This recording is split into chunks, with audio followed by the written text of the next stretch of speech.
Thursday, the 21st of January 2010, the U.S. Supreme Court made a decision that is going to radically affect the lives of every single American citizen, and not for the better, but for the worst. What they did, I'll probably not forgive them for. The same five justices who gave us 8 years of George Bush have given us a ruling which basically states that corporations have the right to freedom of speech during election campaigns. Now, corporations have the rights of individuals. That was an act of Congress back in the 19th century. But when it came to elections, obviously corporations have a lot of money to throw around, and that can skew the fair process of elections and so forth. So for the past 30 years or more, various different pieces of legislation have been passed to mitigate or limit what corporations can do during an election cycle. The McCain-Feingold bill being the most recent and high-profile bill of its kind. That has now been wiped out, nullified, made void by the Supreme Court's decision. Ostensibly, the Supreme Court's decision was in favor of free speech, but quite honestly, I don't understand why corporations are given the rights of individuals anyway. The U.S. Constitution, which is what the Supreme Court is supposed to use as its basis for coming up with its decisions, makes no mentions of corporations at all. The Constitution is all about enabling and ennobling the rights of individuals. Corporations, by law, only have one responsibility. They don't have any responsibility to the public good.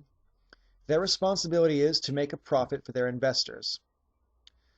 So, I hope it doesn't have to be explained why this is a bad thing, but I'm just going to briefly go over it.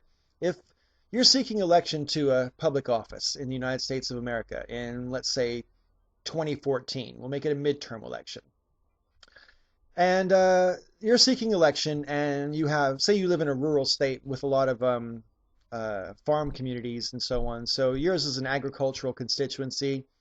So say you get approached by, I don't know, let's just pick a benign company or a seemingly benign company and say McDonald's.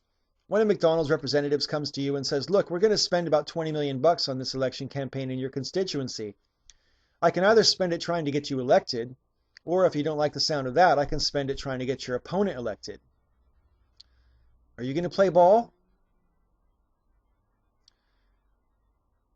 It's not just that they can spend money on advertising for candidates. They can also spend money advertising against candidates, making documentaries, not just commercials on TV, but propaganda documentaries, you name it, the sky is now the limit.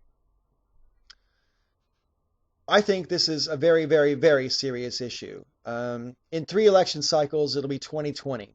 And by 2020, we face the very real prospect that every single member of Congress and the White House is beholden for their very election to special interests which paid for the advertising to get them into power.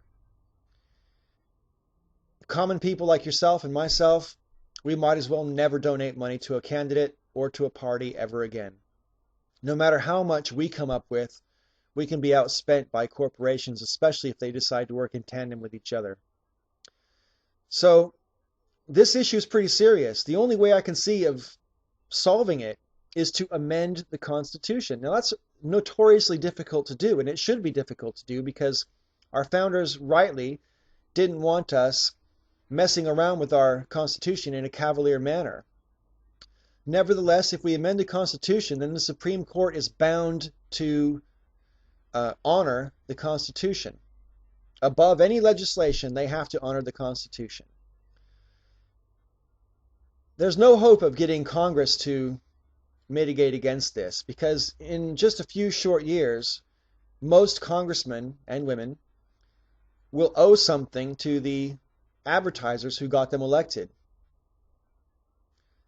Are they really going to make laws that are in the public interest? No, they're going to be making laws that are in the corporate interest.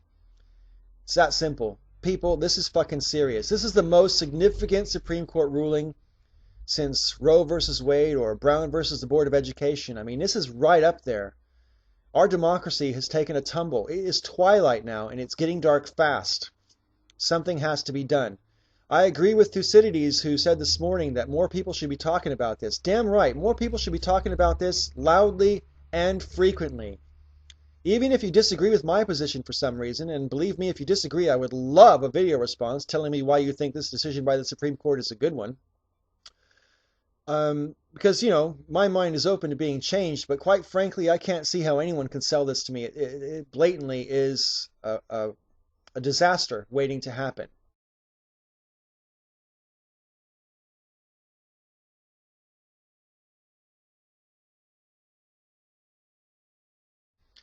Final thought on this issue. In trying to do some research, I wanted to see some videos of what other people were saying about this for and against the Supreme Court's decision. And I typed in Citizens Union versus Federal Election Commission search, and it came up with the Keith Olbermann special comment, which I'm going to leave in the description box. It's a two-parter, well worth watching. Also, by the way, in the description, I'm going to leave the Supreme Court decision, the actual text, which is, you know, got a lot of legalese in it, but it's still decipherable by the common person. Anyway, I'm digressing. The thing is, I searched on YouTube to see if Fox News said anything about this issue, because, you know, our democracy has basically been dealt a fundamentally serious blow. Campaigning is never going to be the same again. And yet I can't find any clips on YouTube about anyone on Fox talking about this at all. Has Fox been reporting this at all? If so, why aren't there any clips about it on YouTube? And if Fox isn't reporting about this issue, you should ask yourself, why the hell not? This is one of the most important, significant Supreme Court rulings in my lifetime. And if they're not talking about it, you should be suspicious as to why not. This is Got That Funk. Thank you for watching. May all your ups and downs be ups, and always question authority.